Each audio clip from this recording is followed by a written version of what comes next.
हाँ, अभी तक हमने बात कर ली कि जो है वो कोई चीज़ काम कैसे करती है हमारे शरीर में, हम बीमार कैसे पड़ते हैं। उसके बाद अगला टॉपिक आता है स्वास्थ्य तथा इसका बिगड़ना।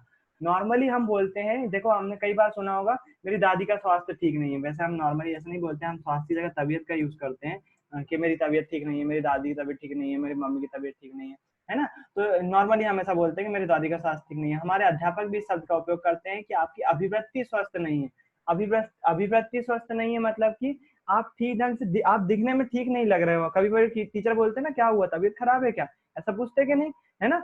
कई बार ऐसे इस शब्द का यूज़ किया जाता है। तो आप बोल रहे हैं इस स्वास्थ्य शब्द का अर्थ क्या है? इस स्वास्थ्य का मतलब क्या है ना? तो इसके लिए आप बोल रहे हो, यदि आप कोई भी चीज़ इसका मतलब है प्रभावी रूप से काम करना, अच्छापन, है ना? प्रभावी रूप से कार्य करना।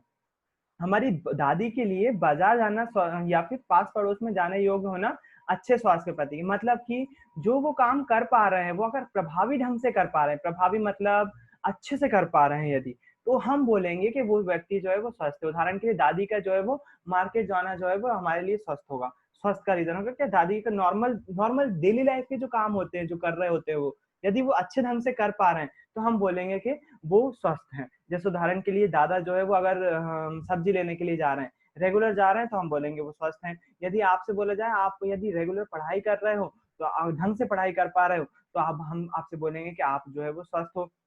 यदि आपकी मम्मी जो है वो खाना का ढंग से बना पा रही हैं, तो हम बोलेंगे मम्मी स्वस्थ हैं। कपड़े धो पा रही हैं, तो बोलेंगे स्वस्थ हैं। मतलब डेली रूटीन के जो काम होते हैं, वो यदि बाकायदा ईज़िली कर पा रहे हैं, वो बिना कोई परेशानी के कर पा रहे हैं, अच्छे से कर पा रहे हैं, तो हम बोलेंगे व्यक्ति क्या है, स्वस्थ है। तो टीचर आपको तब बोलता है, तब आप दिखने में हो सकता है जैसे आपके बाल जो है वो बिखरे हुए हैं, मुँह थोड़ा-सा उतरा हुआ है, आप हँस नहीं रहे हो, तब आपसे टीचर बोलेगा क्या हुआ? तबीयत खराब है क्या? मतलब क्या, वो आप जो दिख रहे हो, आप जो तैयार होके आते हो, वो तैयार होना आप ढंग से नहीं कर पाए हो। आप प्रभावी रूप से उसको काम नहीं कर पाए हो, अच्छे से नहीं कर पाए हो। इसलिए तो आपसे बोला जाता है कि आप जो कुछ तबीयत खराब है क्या? है ना? तभी बोला जाता है। तो अच्छे स्वास्थ्य का मतलब समझ गए होंगे आप। कोई काम जो है वो हम अच्छे से कर पा रहे हैं कि नहीं। उसके बाद अगला टॉपिक आता है व्यक्तिगत तथा सामुदायिक समस्याएँ, दोनों ही स्वास्थ्य को प्रभावित करती हैं। व्यक्तिगत और सामुदायिक समस्याएँ मतलब कि व्यक्तिगत मतलब होता है हम खुद से जो अपने लिए करते हैं। है ना? वो तो हमको हमारे स्वास्थ्य को प्रभावित करता ही है। साथ-साथ सामुदायिक समस्याएँ भी हमको जो है वो प्रभावित करती हैं। तो यहाँ पर लिखा हुआ है स्वास्थ्य किसी व्यक्ति के शारीरिक, मानसिक, सामाजिक जीवन की क्षमता की पूर्ण रूप समन्वयित स्थिति है। बहुत ज़्यादा कठिन शब्दों का यूज़ किया हुआ है, इसकी बात नहीं कर रहा हूँ मैं। आपसे ये टॉपिक बोलना केवल इतना चाह रहा है कि आपका जो स्वास्थ्य है, आपके जो अच्छापन है, उसको 2 चीज़ें प्रभावित करती हैं। एक तो व्यक्तिगत चीज़ यानी कि हम खुद, और दूसरा हमारे आस-पास का वातावरण, दोनों ही हमको प्रभावित करती हैं। मतलब कि अगर हम अपने आप में साफ-सफाई नहीं रखेंगे, है ना? तो हम ज़ाहिर-सी बात है जैसे हम डेली नहीं नहा नहीं रहे हैं, तो हमसे हमारे आस-पास बारिश में ऑलरेडी बैक्टीरिया होते हैं, वो बैक्टीरिया ज़्यादा मात्रा में बॉडी एंटर करेंगे। अभी तो जा ही रहे हैं, बैक्टीरिया अभी भी जा रहे हैं हमारी बॉडी में, कैसे भी जा रहा है। अगर मैं टेबल पे हाथ रख देता हूँ, तो हाथ पे बहुत सारे बैक्टीरिया आ गए। कंप्यूटर को टच कर रहा हूँ, तो बहुत सारे बैक्टीरिया आ गए। मोबाइल को टच कर रहा हूँ, तो बहुत सारे बैक्टीरिया आ गए। बैक्टीरिया तो जाते रहते हैं, हमारी बॉडी उनसे लड़ती भी रहती है, लेकिन यदि मैं नहाऊँगा नहीं, अपने कपड़े बाकायदा बार-बार सरफ से धोऊँगा नहीं, है ना? पानी का यूज़ करके जो है वो बार-बार हाथ नहीं धोऊँगा, तो वो बैक्टीरिया की मात्रा, हमारी बॉडी में जाने वाली बैक्टीरिया की मात्रा जो है वो ज़्यादा हो जाएगी। ज़्यादा हो जाएगी तो हमारी श्वेत रक्त कणिकाएँ जो लड़ रही हैं, व्हाइट ब्लड सेल्स जो उन बैक्टीरिया से लड़ रही हैं, उनकी मात्रा कम हो जाएगी और मैं क्या हो जाऊँगा? बीमार हो जाऊँगा। तो इसलिए जो है वो हमारे व्यक्तिगत स्तर पर हमारा स्वस्थ रहना बहुत हद तक डिपेंड करता है। फिर उसके बाद दूसरा टॉपिक आता है हमारे आस-पास का वातावरण यानी कि समुदाय पर भी डिपेंड करता है हमारा स्वस्थ होना। जैसे उदाहरण के लिए बाढ़ आ गई आपके एरिया में, यदि बाढ़ आ गई, तो बाढ़ का पानी जैसे ही कम होता है, तो भयंकर बीमारी फैलती है। इसलिए जो है वो सरकार जो है वो लगातार दवाओं का छिड़काव करती है ताकि पानी खत्म होने के कारण से बैक्टीरिया मर जाए और लोगों में बीमारी कम फैले। है ना? उदाहरण के लिए जो है वो मान लीजिए जैसे अभी कोरोना बीमारी आ गई। है ना? तो हम पर तो डिपेंड कर ही रहा है, साथ में दूसरों पे भी डिपेंड कर रहा है। यदि आपको कोरोना है, तो आपको दूसरे से टच नहीं होना है, उससे संपर्क में नहीं आना है, जिसके कारण से वो कोरोना दूसरे में ना फैल जाए। कैसे फैल रहा है कोरोना? कोरोना केवल इसीलिए तो फैल रहा है, जैसे मान लीजिए मुझे मुझे कोरोना है, मैं अगर घर में जो है वो हाथ धोता हूँ या फिर मुझे छींक आती है, मैंने जैसे ही छींका, तो मेरे जो छींक के जो छोटे-छोटे कण होंगे, वो वातावरण में आ जाएँगे। छींकने के कारण से, और जब वो वातावरण आएंगे, छींकने का काम भी देखेंगे इसमें, अपन छींकने के बारे में देखेंगे। वो वातावरण में अगर वो थोड़ी देर में, उसी केस में अगर कोई दूसरा व्यक्ति संपर्क में है, वो छींक के कारण जो है वो उसके सांस के थ्रू उसकी बॉडी में चले गए, तो कोरोना फैल गया। यदि मैंने उसको मैंने छींका ही, मैंने हाथ हाथ पे छींका और उसके बाद जो है किसी से हाथ मिला लिया, मान लीजिए नहीं मिलाया, मैंने क्या करा, टेबल क्लॉथ से वो हाथ पोंछ लिया, टेबल क्लॉथ से पोंछ लिया। अब इमेजिन करिए, हो सकता है कोई आप जो है वो कंप्यूटर चलाने के लिए आए, इस टेबल पे बैठ गए, है ना, और इस टेबल पे आप जैसे ही बैठे तो वो आपके कपड़ों में आ गया, वो इस टेबल क्लॉथ के थ्रू आपके कपड़ों में आ गया। आपने शर्ट, जब घर पे गए शर्ट उतारी तो वो शर्ट के थ्रू आपके हाथ में आ गया, और आपने क्या करा, हल्की सी खुजान चली तो वो आपने जैसे मुंह को टच करा या टच करा तो वो बैक्टीरिया वायरस जो है वो हाथ के माध्यम से कहाँ आ गया, आपके चेहरे पर आ गया। और चेहरे पर आते आते क्या हुआ, आपने वो चेहरे पर, मान लीजिए उदाहरण के लिए आपने हाथ फेरा या कुछ करा, तो वो नाक की सहायता से, आंख की सहायता से, मुंह की सहायता से, कान की सहायता से, मैंने बताया ना, अपनी बॉडी में जो है वो कितने छेद होते हैं, 2, 4, 6, 7, 8, 9, 9 छेद होते हैं। उन 9 छेदों के माध्यम से कहीं से भी जो है वो वायरस जो है आपकी बॉडी में एंटर कर सकता है। ऐसे तो वायरस फैल रहा है। तो क्या हुआ, हमारे ऊपर तो डिपेंड कर ही रहा है कि हम बीमार होते हैं कि नहीं, हमारे आसपास के एरिया पे भी डिपेंड कर रहा है, हमारे आसपास के लोगों पे भी डिपेंड कर रहा है। मान लीजिए आपके घर में कोई मेहमान आता है गाँव से, वो जो है वो हाथ ढंग से साफ नहीं करता है, पट्टी करके आए और हाथ ढंग से साफ नहीं करे, पानी से ऐसे धो लिए और टॉवल से पोंछ लिए, तो जो बैक्टीरिया होंगे, जो गंदगी होगी, वो तौलिए में चली गई, उसी तौलिए से अगर आपने हाथ पोछे तो वो आपके, उसके थ्रू जो है वो आप तक फैल जाएगी, उसकी बीमारी जो है वो आप तक फैल जाएगी। मतलब हमारे आसपास का समुदाय भी डिपेंड करता है कि हम जो है वो बीमार ना पड़े, वही ये टॉपिक बोलना चाह रहा है ना। मानव समाज में रहता है, हमारा सामाजिक पर्यावरण हमारे व्यक्तिगत स्वास्थ्य के लिए अधिक महत्वपूर्ण है। हम गांव, कस्बों, शहरों में रहते हैं, ऐसे स्थान जहाँ पर भौतिक पर्यावरण का निर्धारण सामाजिक पर्यावरण के द्वारा होता है। अब जैसे वाहन ज्यादा चल रहे हैं तो है ना, उसके कारण से सोचिए, कूड़ा करकट उठाने वाली कचरे की एजेंसी निपटारा ना करे तो क्या होगा। सोचिए यदि नालियां जो है वो साफ नहीं करी जाए तो क्या होगा, है ना। यदि काफी मात्रा में कूड़ा करकट गलियों में फेंक दिया जाता है या खुले में नाले रुके हुए पानी में स्थिर पड़ा रहता है तो खराब स्वास्थ्य की संभावना बढ़ जाती है। अतः सामुदायिक स्वच्छता व्यक्तिगत स्वास्थ्य के लिए जरूरी है। सामुदायिक यानी कि हमारे आसपास का समुदाय जिसमें हम रह रहे हैं, हमारे आसपास के लोग जो कि हमारे पर्यावरण को बना रहे हैं, वो अगर समझदार नहीं होंगे तो हमारी जो है बीमारी रहने की संभावना जो है वो बढ़ जाएगी। आपको पता ही है हर मोहल्ले में एक घूड़ा होता है, हमारे एरिया में घूड़ा बोला जाता है उसको, जहाँ पर हर घर से आता है, लोग बाग जो है वो कचरा फेंकते हैं। हालांकि जब से ये गाड़ी आना शुरू हुई तब से ये बहुत कम हो गया है, लेकिन फिर भी अभी भी कई जगह पर है। पात्रे में लोग बाग देखते हो आप, कचरा फेंक देते हैं बहुत सारा, गाड़ी आने के बावजूद भी, गाड़ी आ रही है घर के सामने उसके बाद भी कचरा नहीं डालते। उसके कारण से क्या होगा, वो कचरा कहीं तो जमा होगा। चलिए मान लिया आपने पात्रे में डाल दी पॉलिथीन, तो वो बहकर कहीं तो जाएगी, कहीं तो रुकेगी, जहां रुकेगी वो वहां पर जो है वो गंदगी फैलेगी और उसके कारण से क्या होगा, बीमारी पनपेगी। तो हम पे तो डिपेंड कर रहा है हमारा स्वास्थ्य, हमारे आसपास के लोगों पे भी डिपेंड कर रहा है कि लोग बाग कैसे रह रहे हैं, है ना। जैसे कोरोना के केस में अगर आप सावधानी नहीं बरतोगे, फेस मास्क नहीं लगाओगे, स्कूल जाओगे तो शील्ड नहीं लगाओगे यदि, तो जाहिर सी बात है आपको भी कोरोना हो जाएगा, है ना। कोरोना इतनी आसानी से नहीं जाता है, कोरोना इतनी आसानी से नहीं हो जाएगा आपको। अगर आपने फेस शील्ड लगा ली और आप स्कूल जा रहे हो और उसके बाद आप किसी कांटेक्ट में लोगों से दूरी बनाए, कोई आपको बात छींक भी दिया ना, यदि कोरोना से पीड़ित व्यक्ति ने अगर आपको छींक भी लिया तो आप फेस शील्ड लगाए हुए हो, आपकी बॉडी तक नहीं जाएगा। आपको क्या करना है, तुरंत जैसे किसी ने आपको, जैसे आप स्कूल में आए, 1-2 घंटे रुके, आपने स्कूल में अटेंड करी क्लास, और उस दौरान आपको हाथ चेहरे पे नहीं लगाना है, क्योंकि चेहरे पे ही सबसे ज्यादा गड्ढे हैं जिसके थ्रू वायरस जा सकता है। आपने चेहरे पे हाथ नहीं लगाया, आपने ग्लव्स पहने हुए थे, लगातार आप हाथ धो रहे थे, स्कूल में भी आपने 1-2 बार हाथ धोए, और घर पर आके आपको क्या करना है, जो फेस शील्ड होगी घर पर पूरे ड्रेस उतारना है आपको, बाहर ही, घर के बाहर, और उसको जो है वो सर्फ के पानी में डुबो देना है। और आपको तुरंत घर के अंदर जाना है और अपनी जो है वो साबुन से अच्छे से नहा लेना है। आपका जो भी वायरस होगा वो बॉडी में एंटर ही नहीं कर पाएगा, है ना। और इस दौरान आपने क्या करा, वो वायरस से जुड़ी हुई कोई भी चीज को जो है उस दौरान आपने मुंह छू लिया या फिर कुछ कर लिया, तो फिर आपका मामला बिगड़ जाएगा और आपको वायरस अंदर बॉडी में एंटर कर जाएगा। मतलब क्या, स्वास्थ्य संबंधी समस्याएं, है ना। समुदाय रूप से दूसरों पर भी डिपेंड करता है हमारे अलावा। उसके बाद लिखा हुआ है यहाँ पर 5 F हमें क्या करना चाहिए। मल पदार्थ यानी कि गंदगी, है ना, उनके लिए हमें क्या क्या करना चाहिए, 5 F के बारे में बात हो रही है। पहली बात लिखा हुआ यहाँ पर जो है वो, यहाँ पर लिखा हुआ है H और S, है ना। H का मतलब यहाँ पर लिखा हुआ है स्वच्छता, और S का मतलब लिखा हुआ है साफ सफाई, है ना। यहाँ पर मुझे गलत लग रहा है, यहाँ साफ सफाई नहीं होना चाहिए, एस का मतलब यहाँ पर सेफ्टी से ज्यादा है। हम सेफ्टी क्या रख सकते हैं? एच मतलब होता है हाइजीन। हाइजीन एक वर्ड होता है जिसको हम बोलते हैं स्वच्छता। और एस मतलब होता है सेफ्टी, हम प्रिकॉशन क्या ले सकते हैं। तो यहाँ पर जो है वो मल पदार्थ अगर तरल पदार्थ है ना, तरल पदार्थ, तो हमको सफाई क्या रखना है? जल स्रोत को सुरक्षित रखें। जो भी पानी का सोर्स है जिससे हम पानी प्राप्त कर रहे हैं उसको हमको क्या रखना है? सुरक्षित रखना है, हाइजीन मेंटेन करना है, साफ सफाई बनाए रखना है उसमें।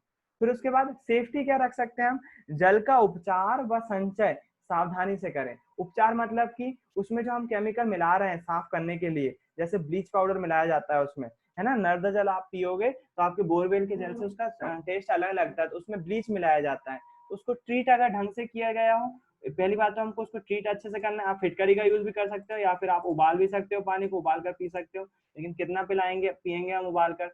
फिटकरी का यूज कर सकते हो आप उसको उपचार के लिए। संचय मतलब होता है स्टोर करना।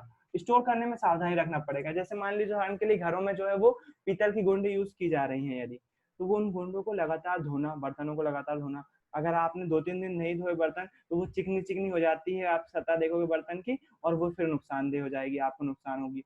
पीने के पानी को स्टोर करने के लिए जो पीने के बर्तन होते हैं जिसमें हम पानी स्टोर कर रहे हैं उसको लगातार साबुन से साफ करना चाहिए। हर दिन नहीं, हर 1-2 दिन में आपको कम से कम उसको साफ करना चाहिए। अगर गुंड जैसा बर्तन है तो उसको आप डेली साफ कर सकते हो, बाल्टी जैसा बर्तन है तो उसको आप डेली साफ कर सकते हो। दूसरा क्या है? हाथ व उंगलियां। हाथ व उंगलियों को कैसे हमको साफ रखना है? खाना बनाने या खाने के पूर्व हाथ धोएं। तो ये तो सफाई की बात हो गई। सेफ्टी क्या करना है? मल त्याग के बाद हाथ जरूर धोएं, है ना, और साबुन से धोएं और अच्छे से धोएं। हाथ धोने का तरीका मैं अभी आपको एक वीडियो दिखाऊंगा, उसके थ्रू आप देख सकते हो कि हम क्या हाथ धोने में क्या गलती करते हैं, है ना। फिर उसके बाद आते हैं मक्खियां और कीड़े। मक्खी और कीड़े से हम सफाई कैसे रखें? खाद्य पदार्थों को ढक कर रखें। जो हम खाना घर में लेते हैं, सब्जी वगैरह बने होते हैं, उसको हमेशा ढक कर रखें, है ना। और उसके बाद मक्खियों को नियंत्रित करें, मक्खियों को कम करने की कोशिश करें कि मक्खियां हो किस कारण से रही हैं, उसको उसको इलाज करें। कोई चीज खुले में रखी हुई सड़ी गली, ये डस्टबिन खुला रखा हुआ तो उसको ढक कर रखें, है ना। पानी घर के आसपास स्टोर ना होने दें, तो मक्खियां जो है वो पनपेंगी ही नहीं। उसके बाद खेत या मैदान, इसकी सफाई कैसे करें? उपयोग करने से पूर्व सब्जियां फलों को साफ कर लें। कोई खेत से आप सब्जियां अगर आई हैं आपके सामने तो आप जो उसको धोकर साफ कर लें, रनिंग वाटर से धोएं, लगातार पानी बहाते रहें, उसको धोएं। और उसके बाद उसकी सेफ्टी क्या रख सकते हैं हम? खुले में मल त्याग ना करें, लेटरिन बाथरूम का यूज करें वॉशरूम जाने के लिए। तो उसके बाद बाढ़ आने पर क्या कर सकते हैं हम? सफाई क्या रखेंगे? उचित जल निकासी। जो अपने घरों में आसपास पानी इकट्ठा ना हो, जमा ना हो, इसलिए पानी आराम से निकल जाना चाहिए, पानी जमा नहीं होना चाहिए। उसके बाद जल का उपचार। जो जल निकल चुका है, वो हट चुका है, उसको ट्रीट कर देंगे जिसके कारण से जो है वो बीमारी ना फैले। जैसे मैंने आपको बताया, बाढ़ आने के बाद जो है व्हाइट कलर का पाउडर छिड़का जाता है गलियों में, जिसके कारण से जो है वो बीमारी ना फैले। वो ब्लीच पाउडर ही होता है, वो बैक्टीरिया को मार देता है ना। अब मैं आपको दिखाता हूँ कि हाथ साफ करते समय हमें क्या सावधानी रखनी चाहिए और हाथ साफ किस तरह से करना चाहिए, मैं बता रहा हूँ आपको।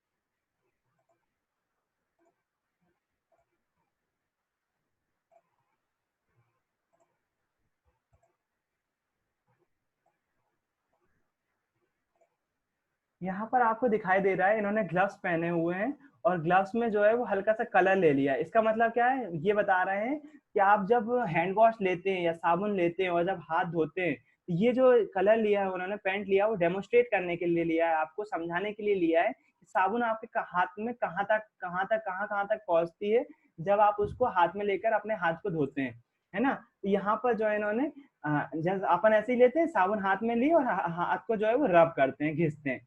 ऐसा हमने घिस लिया। अब उसके बाद जो है वो, अगर हम उसको उंगलियों को ऐसा करते हैं तो इतने एरिया रह जाते हैं। अगर हम ऐसे साफ करते हैं हाथ को तो आपको देखो व्हाइट एरिया अभी भी रह गए हैं, बहुत सारे व्हाइट एरिया जो है वो बाकी रह गए हैं, जिसके कारण से जो है वो हम जल्दबाजी में ये देखो आप, ये अंगूठे के पीछे का एरिया रह गया है अभी बाकी, ये अंगूठे का व्हाइट हिस्सा जितना भी दिख रहा है यहाँ तक साबुन पहुंची नहीं है अभी, है ना। ये देखो अंगूठे को आपको घिसना चाहिए इस तरह से। और नाखूनों के लिए भी, नाखून के अंदर सबसे ज्यादा जो बैक्टीरिया पनपने का जगह होती है हाथों में, वो होते हैं नाखून। ये देखो, ये जो घिस रही है, गद्दी नहीं घिस रही है, ये नाखूनों पे लगा रही है, जिसके कारण से साबुन नाखूनों के अंदर जा सके, और जो बैक्टीरिया रह गए हैं नाखूनों के अंदर अगर हैं यदि, तो वो मर जाए, बैक्टीरिया वायरस जो रह गए हैं वो मर जाए। तो ये इफेक्टिव तरीका होता है। ऐसे ही एक और वीडियो देखिए हाथ धोने का।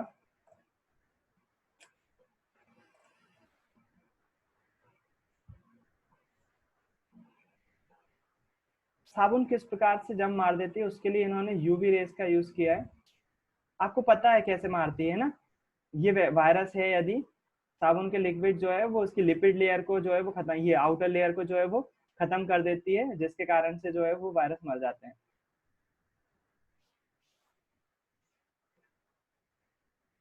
जब आप पानी में तेल डालते हो तो मिक्स नहीं होता, जाहिर सी बात है, ऊपर ऑयल दिख रहा है, और आप क्या कर रहे हो, आप ऊपर साबुन मिला दी, उसमें तीनों चीज मिला दी।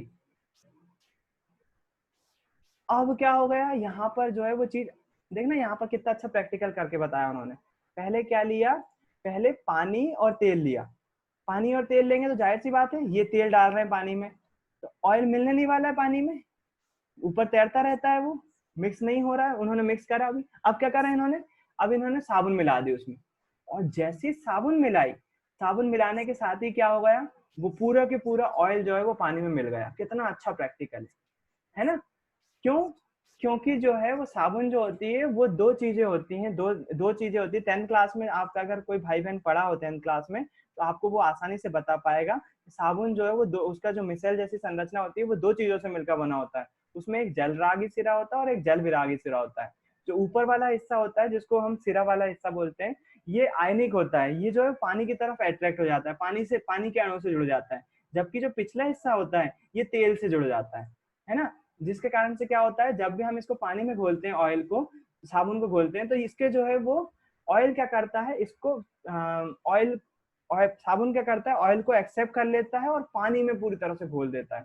सेम केस यहाँ कोरोना वायरस के तहत भी होता है। जब साबुन ये जो आपको कण आते हुए दिखाई दे रहे हैं ना, ये साबुन के कण है। और ये साबुन के कण जब कोरोना वायरस से आते हैं तो इसके पिछले हिस्से कैसे जुड़ जाते हैं, इसकी ऑयली लेयर से जुड़ जाते हैं। किसकी ऑयली लेयर से, कोरोना की ऑयली लेयर से, जिसको आप लिपिड बोल रहे थे, याद है मैंने लिपिड पहली क्लास में बताया था आपको, लिपिड से जुड़ जाते हैं।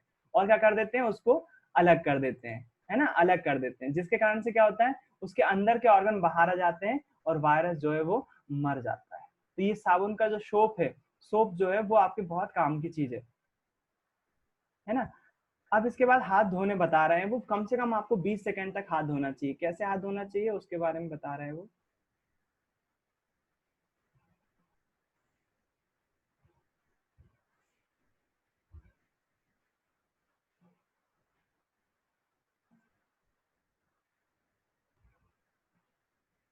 आपने क्या करा, नॉर्मल हाथ धो लिए, यदि ये हैंड वॉश लिया है इन्होंने, हैंड वॉश लेने के बाद जो है हाथ धो लिए, ये हाथ धो लिए और पानी डाल लिया। और यदि आप इसको यूवी रेस में देखेंगे तो ये आपको जो दिख रहा है ना, डार्क डार्क जो हाथ की रेखाएं होती हैं उसमें, और ये जो आपको डॉट डॉट दिख रहा है ना, ये पूरे के पूरे बैक्टीरिया है जो कि यूवी रेस में दिख जाते हैं आसानी से। इसका मतलब क्या हुआ, आपने हाथ धो जरूर लिए, लेकिन ये बैक्टीरिया अभी भी यहाँ पर रह गए। क्यों, क्योंकि आपने बहुत जल्दी जल्दी जल्दी हाथ धोए, है ना। ये रूबी यूवी रेस क्या कर देती है, ये यूवी रेस जो है वो आपके बैक्टीरिया को दिखा देती है। तो आपको जो हाथ की रेखाएं होती है या डॉट डॉट दिख रहे हैं अभी आपको जो स्क्रीन पे, ये बैक्टीरिया बच गए हैं, हाथ धोने के बाद भी बच गए हैं, है ना। जब फिर उसके बाद क्या करते हैं वो, अगर आप 20 सेकंड तक हाथ, अभी 5 सेकंड के लिए धोए थे, अब 10 सेकंड में धोते हैं वो। तो 10 सेकंड में धोने के लिए वो देखते हैं, आप देखो यहाँ पर जो व्हाइट व्हाइट दिख रहा है आपको, ये white white dot dot dot दिख रहा है, लेकिन 10 सेकंड के बाद जो वो व्हाइट व्हाइट की संख्या थोड़ी सी कम हो गई है ना। उसके बाद अब जब वो जो है 20 सेकंड तक जब हाथ धोते हैं, उसके बाद देखिएगा आप, अब देखो, अब आपको हाथ दिख रहा है, अब हाथ कैसे दिख रहे हैं पहले की तुलना में, अब व्हाइट बिल्कुल भी नहीं दिखाई दे रहे हैं, व्हाइट पैचेस बिल्कुल भी नहीं दिखाई दे रहे हैं। तो यदि आप 20 सेकंड तक हाथ धोते हैं तो आपके हाथ के पूरे बैक्टीरिया या वायरस जो है वो मर जाते हैं। इसलिए 20 सेकंड तक जो है वो हाथ धोना जरूरी होता है। हैंड सैनिटाइजर का यूज कैसे करें, हैंड सैनिटाइजर भी वही होता है, हैंड सैनिटाइजर भी उसी तरह से वायरस को मारता है। तो हैंड सैनिटाइजर में क्या होती है, अल्कोहल होती है। अल्कोहल के कारण से, इसमें एथाइल अल्कोहल है, अपने यहाँ जो है वो दूसरे अल्कोहल यूज किए जाते हैं, उसको हम आइसोप्रोपिल अल्कोहल बोलते हैं, वो यूज किया जाता है ना। इन्होंने क्या करा, ये हैंड रब करा और उसको जो है वो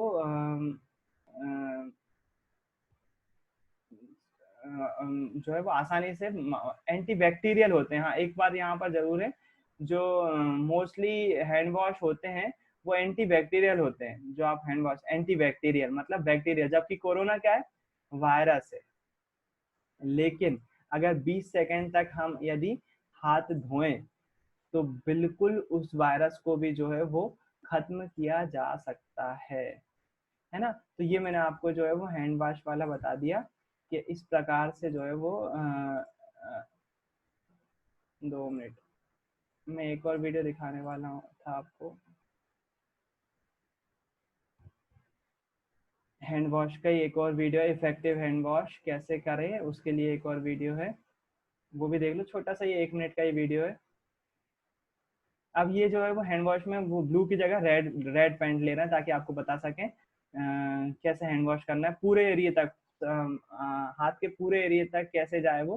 तो आपको साबुन ऐसा रगड़ा आपने, नॉर्मली हम ऐसा करते हैं और जल्दी जल्दी कर लेते हैं, मतलब उंगलियों पे कर लेते हैं, ये ऐसा भी करते हैं, कई बच्चे ऐसा भी नहीं करते हैं। जब ऐसा कर ले तो देखो अभी भी नाखून बच गए हैं, नाखून नहीं हुए हैं इफेक्टिव। ऐसा करने के बाद भी पीछे वाला एरिया तो हो गया, नाखून बचा हुआ और अंगूठा तो अभी बिल्कुल ही बचा हुआ है, अंगूठा बिल्कुल नहीं हुआ वो, है ना। आप क्या करें, इसको बीच वाले हिस्से को ऐसा भी रगड़ेंगे, फिर उसके बाद अंगूठे को भी रगड़ना जरूरी है ना, नाखूनों को भी रगड़ना है, ये नाखून रगड़ रहे हैं, फिर उसके बाद अंगूठे को कर रहे हैं, अंगूठा भी रगड़ना जरूरी है।